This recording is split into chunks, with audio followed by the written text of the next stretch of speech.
Daniel had been walking for hours under the pale sky of the alien world. His steps were slow, and every breath felt heavy.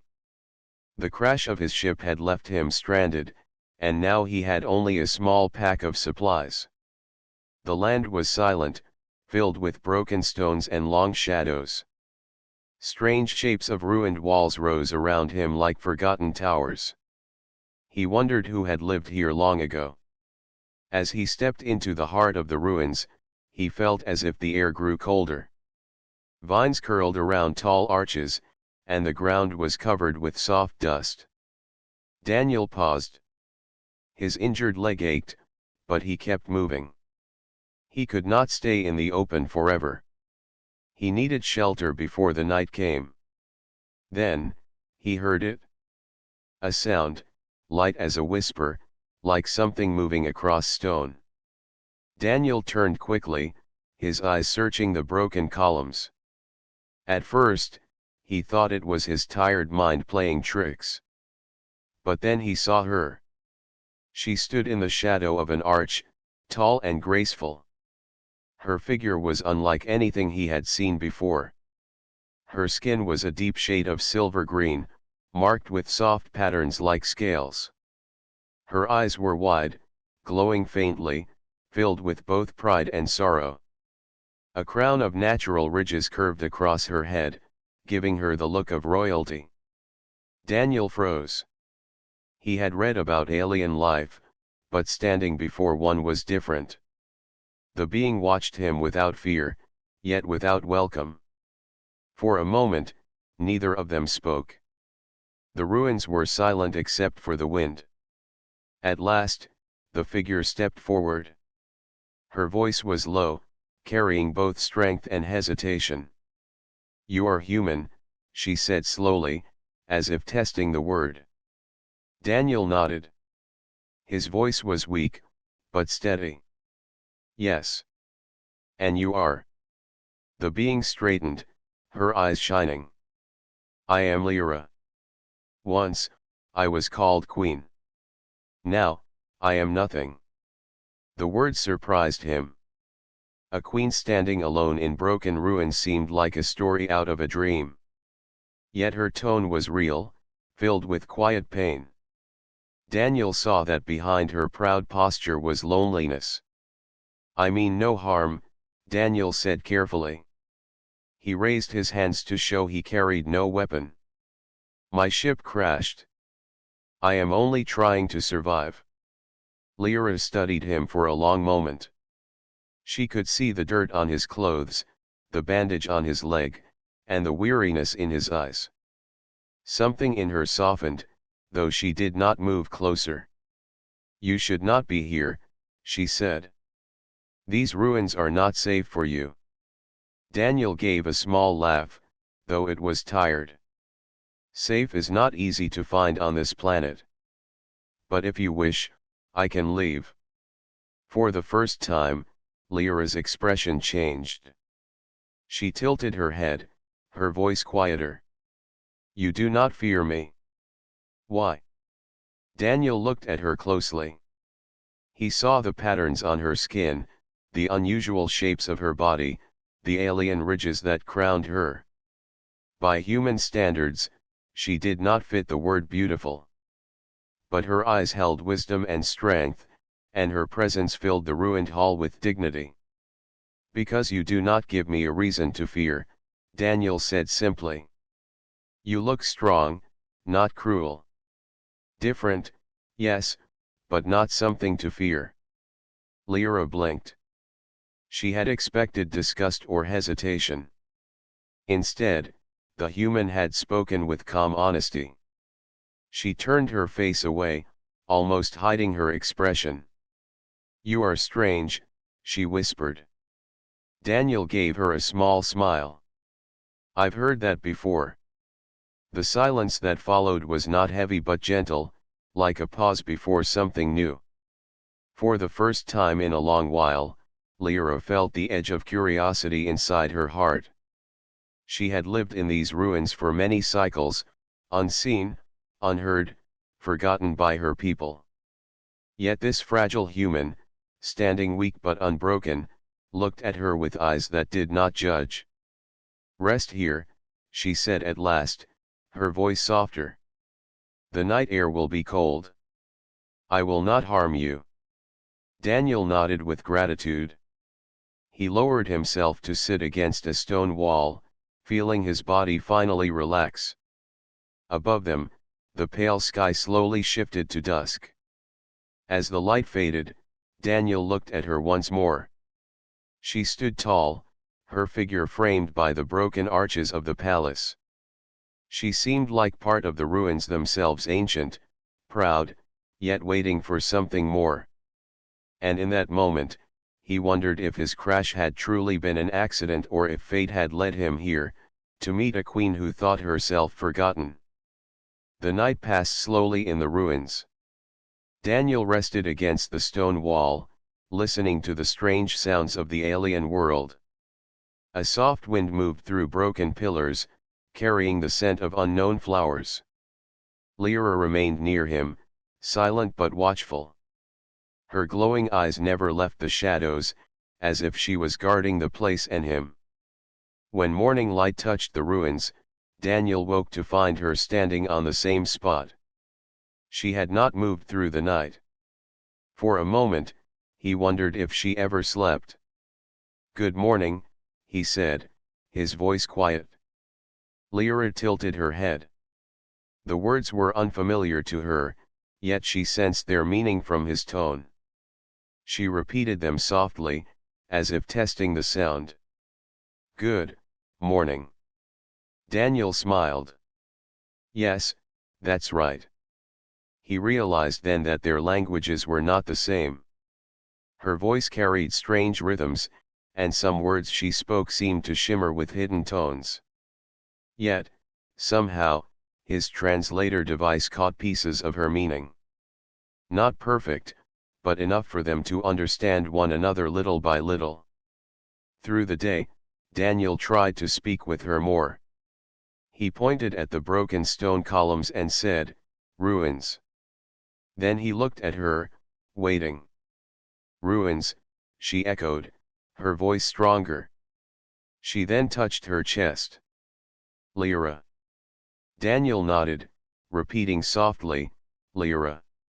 He then pointed at himself. "Daniel." She repeated his name slowly, as though the shape of human words felt heavy in her mouth. "Daniel." The sound of his name from her lips made him feel less alone on this world. As the hours passed, they began to trade more words. Daniel showed her the small translator, explaining what it did. She studied it with great interest, her glowing eyes bright. Technology did not surprise her. She had known greater things in her time as queen, but the effort he gave to share language touched her. In the afternoon, as they sat near the fallen garden wall, Daniel asked gently, "Why did you call yourself nothing?" Her expression darkened. She turned her face away, her voice heavy with memory. "Because I am not what my people wanted. They wanted a queen of perfect form. A ruler who shone like crystal. I was born different.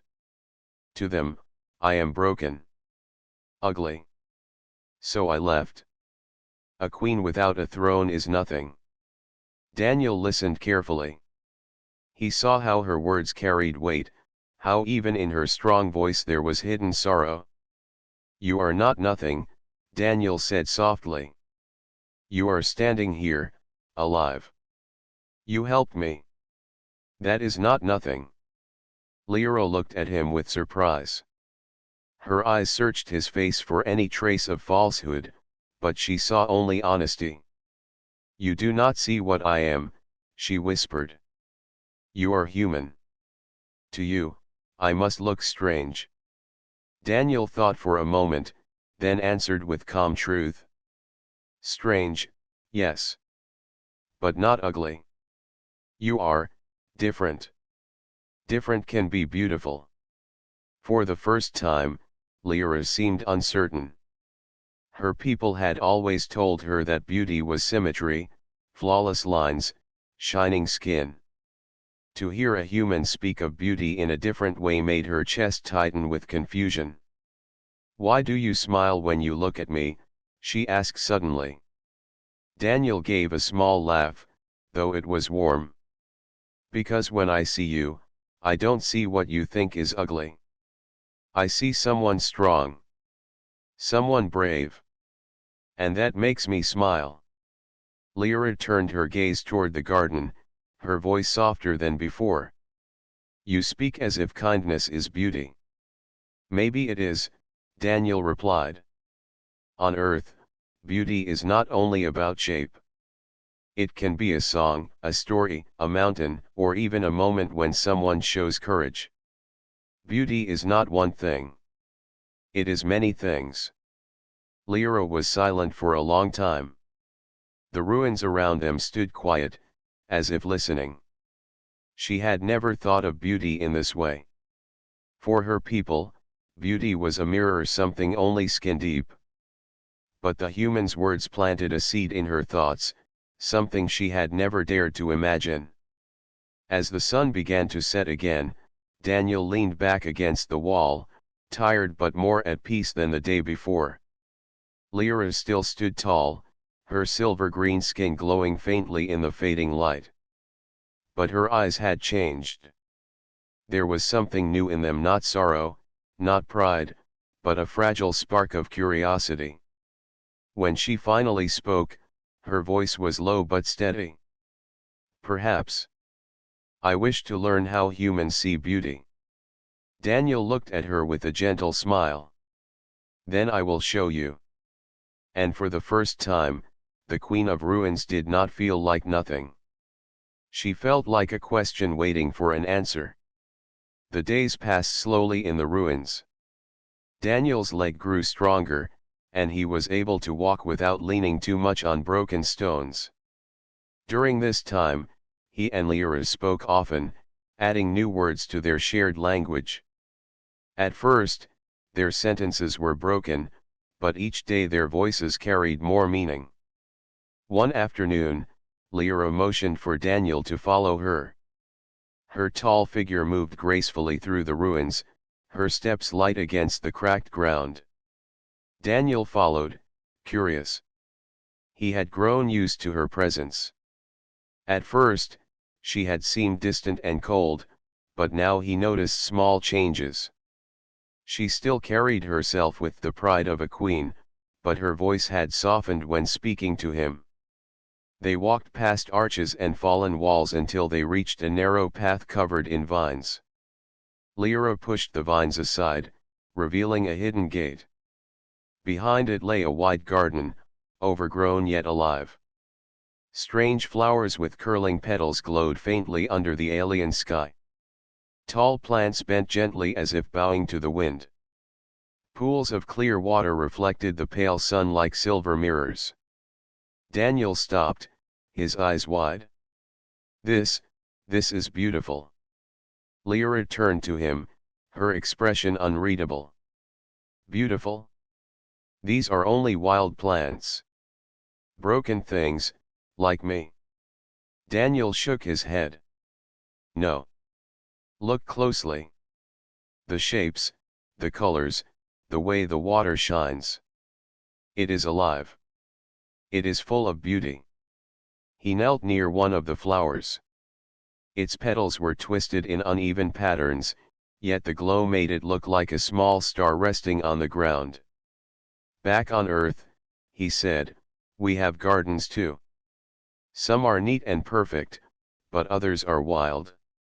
Sometimes the wild ones are even more beautiful."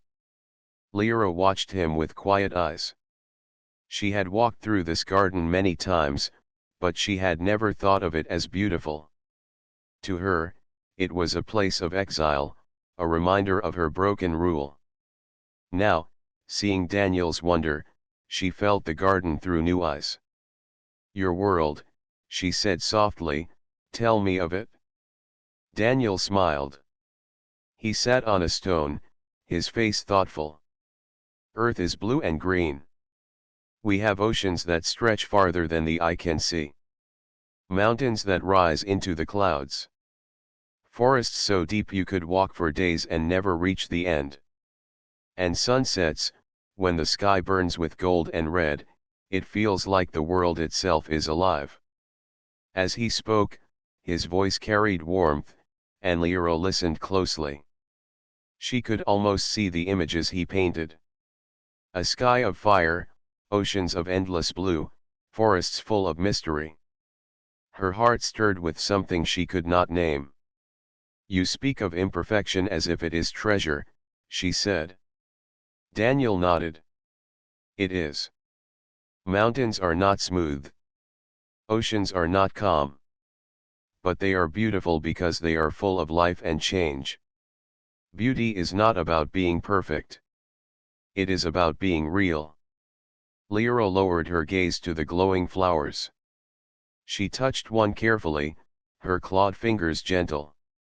"Then, perhaps these are not broken after all." Daniel smiled. They never were. For a long while, they walked through the garden together. Daniel asked the names of plants, and Lyra taught him words in her tongue. He repeated them with effort, often making her lips curve in the faintest smile. Though small, it was the first true smile he had seen from her. But as the evening fell, a sudden sound broke the peace.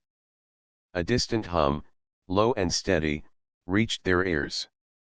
Daniel frowned, looking to the horizon beyond the ruined walls. The sound grew louder, like an engine far away. Lyra's eyes narrowed. She turned sharply, her voice firm. "Others are coming." Daniel felt his chest tighten. "Your people." "Perhaps," Lyra answered, her tone guarded. "Or perhaps those who wish for me to never return. These ruins have been quiet for many seasons. If they come now, it is not by chance." The air grew still. The glowing flowers swayed gently, but the garden no longer felt safe. Daniel looked at her. She stood tall, her silver-green skin shining faintly in the twilight, her eyes fixed on the distance. She did not move, but he could see the weight pressing on her. "Do you want to hide?" he asked quietly. Lyra did not answer right away. Her gaze lingered on the horizon, then on Daniel. For the first time, he saw not only sorrow in her eyes but also fear not for herself alone, but for what her return might mean. "No," she said at last, her voice calm but heavy. "I cannot hide forever." Daniel placed a hand gently against the old stone wall beside him, steadying himself. "Then whatever comes, we face it together." The hum in the distance grew stronger, carrying with it the promise of change. The garden around them seemed to wait in silence, as if holding its breath. And in that moment, the queen who thought herself forgotten realized her exile might soon end whether she wished it or not. The sound of the engines grew louder each day. Daniel and Lyra could hear them at sunrise and at dusk, like distant thunder rolling across the sky. Whoever searched the ruins was drawing closer. Daniel often watched Lyra when the hum echoed through the air. She stood tall, but her eyes carried a shadow. He knew she was remembering something from long ago, something heavy she had never told him in full. One evening, as the pale sun dipped behind the broken arches, Daniel finally asked, "Why did your people leave you? Why did they not follow you as their queen?" Lyra's gaze lingered on the horizon for a long time before she spoke. "Because I was not what they wanted." Her voice was steady but soft. "In my world, rulers are chosen not only for wisdom but for their form. They must reflect the perfect image of our kind. I was born different. My ridges grew uneven, my skin bore marks not like theirs. To them, I was flawed. And in a court where beauty means power, flaw means weakness." Daniel listened quietly. His heart ached at the thought of a people turning away from someone who seemed so strong. "I tried to rule, she continued. I tried to serve them with fairness. For a time, they accepted me. But whispers grew louder. Advisors spoke of choosing another. My own council doubted me. I could not bring war among my people, so I left. Better to vanish than to see them fight over my throne. She lowered her head slightly, her voice almost breaking. And so I became nothing. A queen without a crown. A voice without a people. Daniel stepped closer, though careful not to intrude. You're wrong. You are not nothing. You are still here. You are still alive. And I see someone wiser than any perfect image. Lyra looked at him, her glowing eyes searching his face. She found no mockery, only calm truth. Humans, you see differently, she whispered. Yes, Daniel said. On Earth, our leaders are not always perfect in form. Some are old, some are scarred, some are weak in body. But people follow them because of their hearts, their words, their courage. That is what inspires us. Lyra turned her gaze back to the ruins. The fallen stones reflected the fading light, like reminders of what once was strong.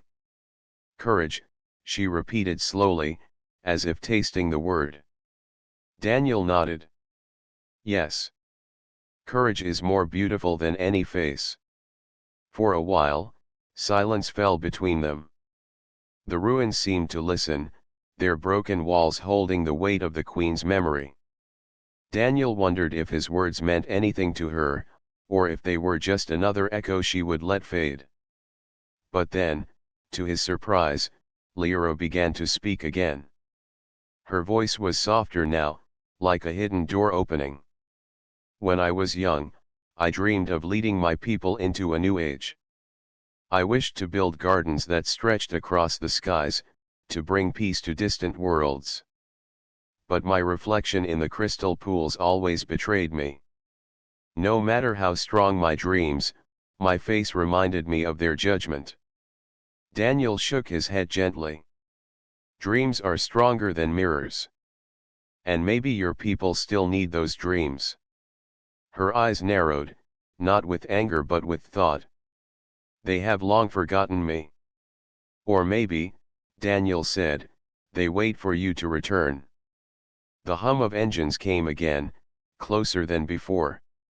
The sound stirred dust across the ruins, as if the past itself was waking.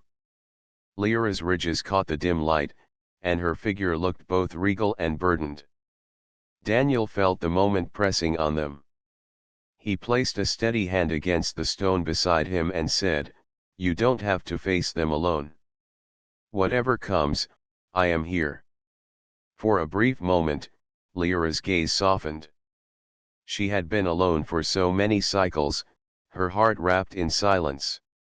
Now a fragile warmth stirred within her. The human's presence was like a small flame in the dark, weak in strength, but unyielding. Perhaps, she said quietly, the time for hiding is ending. Daniel gave a faint smile. Then it will be the beginning of something else. The engines roared again in the distance. Neither of them moved, but both knew the days of silence in the ruins were over. Shadows of the past had returned, and soon, choices would have to be made. The ruins felt different now. Each morning, the sound of engines echoed nearer, and the silence that once wrapped the place began to fade. Daniel sensed the change in Lyra. She stood longer at the broken gates, her glowing eyes fixed on the horizon. Her face was calm, but inside she carried storms. One evening, as the pale sun slipped behind the crumbled arches, Daniel spoke. Lyra, the searchers will be here soon. We can't keep running from this. Her gaze stayed on the distant hills. You speak as if choice is easy. It is not. Daniel stepped closer. I know it's not. But hiding forever, is that truly living? For the first time, she turned sharply to face him. Her voice was steady but heavy. You do not understand. My people cast me aside. To them, I was unworthy. If I appear before them again, they will only see the same flaw. Daniel met her eyes. Then let them see more. Let them see the courage in you. Let them see the queen who still stands, even after all this time. Her lips tightened. Courage does not change how I look. No, Daniel said softly, but it changes how hearts see you. I may be only human, but I believe this: people follow strength of spirit, not perfection of face. You think yourself ugly? I see someone brave, someone kind. If I can see that, maybe others will too. Lyra fell silent. His words pressed against her like a gentle weight, stirring something long buried. She had told herself for years that she was nothing. Yet here was a human, fragile and small compared to her kind, speaking to her as if she was more than she ever dared to believe. Slowly, she lifted her gaze to the sky. Stars began to appear, faint and silver. You speak with hope, she said. Daniel smiled faintly. Hope is all I've ever had. It keeps us alive when nothing else does. The garden around them glowed softly as night came. Lyra moved through the flowers, her tall form brushing against their faint light. She paused by the pool of water, looking down at her reflection. The uneven ridges, the scaled skin, the marks she had been taught to hate all stared back at her. For years, she had seen only flaws. Now, Daniel's words echoed in her mind. Courage is more beautiful than any face. Her chest tightened. She touched the surface of the water gently, watching the ripples break her reflection. If I return, she whispered, they may not accept me. They may turn away again. Daniel stepped beside her. His voice was calm but certain. Maybe. But if you never return, they will never know the truth of you. And you will never know if their hearts could change. Lyra closed her eyes. For so long, fear had ruled her choices. Fear of rejection, fear of pain, fear of being less. But standing beside Daniel, she felt something different, a steady flame of trust. He did not see her as broken. To him, she was more than her reflection. When she opened her eyes, her decision had begun to form. I will face them, she said quietly. Daniel's heart lifted. You mean it? She nodded, though her voice was low. I cannot hide forever. If I must be nothing, then let me be nothing in truth, not in shadows. But if I can still be queen, I must try.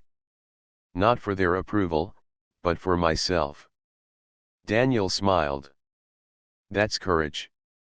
The engines hummed again in the distance, louder now. Both of them looked toward the horizon. The time was close. Tomorrow, Lyra said, her tone steady. When they come, I will meet them. Daniel placed his hand over his chest and bowed slightly. Then I'll stand with you. For the first time, her lips curved in something close to a smile. It was faint, fragile, but real. You are strange, human. But your words have given me strength. Night wrapped the ruins in silver shadows. The garden glowed softly, as if blessing her choice. For the first time in countless seasons, Lyra did not feel like a ghost wandering broken halls. She felt like a queen once more, standing at the edge of her destiny. The next day came with the sky heavy and gray. The hum of engines was no longer distant. It circled above the ruins, steady and strong, like a voice calling the past to rise again. Dust drifted from broken arches as the sound grew closer. Daniel stood beside Lyra at the open courtyard. She looked taller than ever, her silver-green skin catching the faint light of morning. Yet Daniel could see her hands tighten at her sides. The queen was strong, but she was also human in her fear, at least, human in spirit. "They are here," she said quietly. Daniel nodded.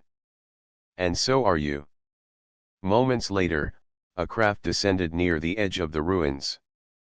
Its hull gleamed, smooth and sharp, with marks of her people etched into its surface. A hiss of air followed as the door opened, and figures stepped out. They were tall, their forms proud, their movements precise. They carried themselves with the grace of a people who valued perfection. The group entered the courtyard. Their eyes widened when they saw her. Murmurs rose among them, some shocked, some doubtful, some almost fearful. One stepped forward, a figure wearing a crest upon their brow, marking authority. Their voice rang clear. "Lyra. You live." Her ridges caught the light as she lifted her head high. "I live." The murmurs grew louder. Some bowed their heads, others shook them as if in disbelief. For many of them, she had been a memory, a ghost from another time. To see her standing was like seeing the past breathe again. "You vanished," the leader said. "You abandoned your throne. Why do you appear now?" Lyra's voice carried across the courtyard, calm but steady. "I did not abandon my people. I left because you no longer wished to see me. You wished for a ruler shaped in flawless form, not in flawed truth." Her words struck the air like stones in water. The crowd shifted uneasily. Some lowered their eyes, others stared in silence. Daniel stood at her side, his presence small but unshaken.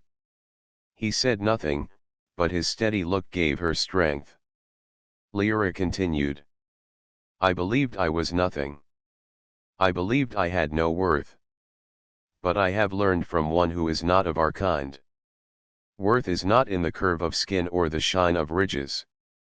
Worth is in courage, in care, in the will to stand even when the world calls you broken."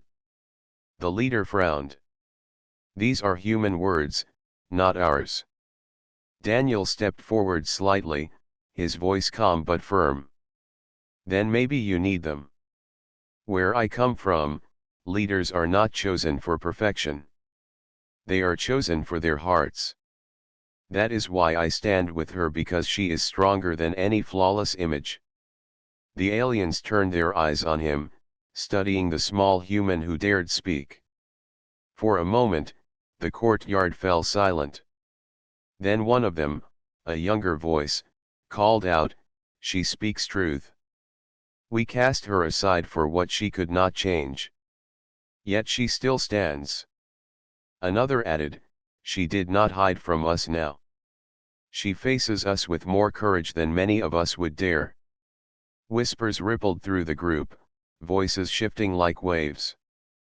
Some still doubted, but others began to see not the ridges, not the skin, but the fire in her eyes. Lyra raised her head higher. "I do not ask for your worship. I do not ask for your crown. I ask only that you see me as I am, not perfect, but not nothing." The silence that followed was deep, heavy with thought. Daniel glanced at her and gave a small smile, the same smile he had given since the first day. It was steady, warm, and unshaken. Lyra felt its strength, and for once, she did not doubt herself. At last, the leader spoke again, though their voice was softer now. "You have changed, Lyra. Perhaps we must change as well." The group lowered their heads in respect, not all, but enough to shift the air. A queen once forgotten was no longer invisible. Daniel leaned close and whispered, "They see you now." Lyra breathed deeply. The weight of years lifted slightly from her shoulders. She was still afraid, but she no longer felt alone. For the first time since she left her throne, she felt like a queen again. The engines of the craft still hummed in the distance, but the sound no longer felt like a threat. It felt like a beginning. The sun rose softly over the ruins, casting gentle light across the courtyard. Lyra stood in the center, her silver-green skin reflecting the glow. Around her, her people watched in silence. Some still doubted, but others were beginning to understand. Daniel stood beside her, quiet and steady, the small human whose courage had inspired hers. Lyra looked out over the crowd. Her heart beat steadily, no longer with fear, but with a new kind of strength. She had faced them once, spoken her truth, and now she would wait. She would let her actions, not just her words, show who she truly was. "You call me queen," she said softly. "But I am not perfect. I am not flawless. I am only myself." A whisper ran through the group. Faces that had once doubted began to soften. Some lowered their heads, thinking of the times they had judged her for what she could not change. Daniel smiled, small but warm. He had always seen her differently, and now she realized it was not only humans who could learn new ways of seeing. Perhaps even her people could learn. One elder stepped forward. "Lyra, we judged you for the shape of your skin, the ridges on your head, and marks we did not understand. But you have stood tall, even when we abandoned you. That is strength. That is beauty." Her chest swelled with a quiet pride. For the first time in countless cycles, Lyra felt seen not for how she looked, but for who she was. She had never believed such a feeling could exist. Another voice spoke, younger and filled with awe. "We thought beauty was only in perfection. But you have shown us that courage, wisdom, and kindness are more powerful. You are beautiful because you lead with your heart." Lyra's eyes turned to Daniel, who gave her the same gentle smile that had comforted her since the ruins. She realized then that beauty had never been about mirrors or reflections. It had always been about connection, understanding, and the courage to be oneself. She took a deep breath and spoke again, this time with clear confidence. "I do not ask you to forget the past. I ask you to see the present. See me as I am. See all of us not for our shapes or appearances, but for our hearts, our actions, and our choices." A wave of quiet moved through the crowd. Faces softened, and a few people stepped closer, no longer afraid, no longer judgmental. They were learning something new, something Lyra had learned long ago but had never truly felt until now. Daniel whispered, "You did it. They are beginning to see you."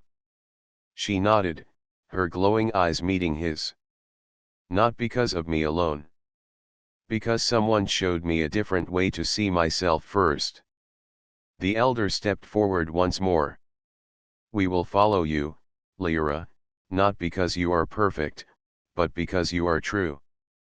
You are our queen, and your courage inspires us all." Lyra felt warmth spread through her chest. She thought of the years of exile, the nights spent alone among ruins and broken walls. And now, she understood, beauty was not perfection. Beauty was the courage to face the world, the ability to remain kind, and the willingness to trust even when doubt surrounds you. She turned fully to Daniel, a smile lighting her face. "Why call me beautiful?" she asked softly, her voice carrying a hint of laughter.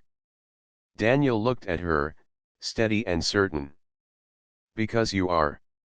Her smile widened.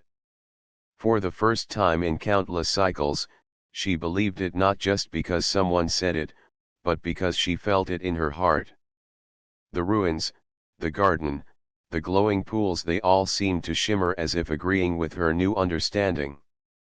The crowd around them began to disperse, some bowing, some nodding, others just staring in quiet wonder.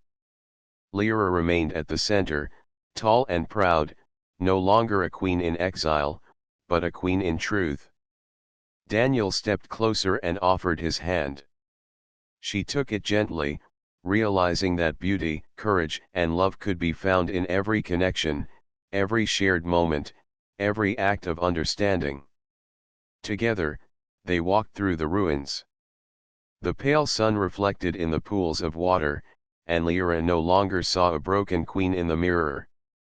She saw herself as she truly was, a being of courage, wisdom, and heart. And in that moment, she knew that beauty had never been about the shape of skin or the shine of ridges. It had always been about what one carries inside: the light of courage, the warmth of kindness, and the strength to stand as oneself in the face of the world. The alien queen smiled, and for the first time, she felt whole.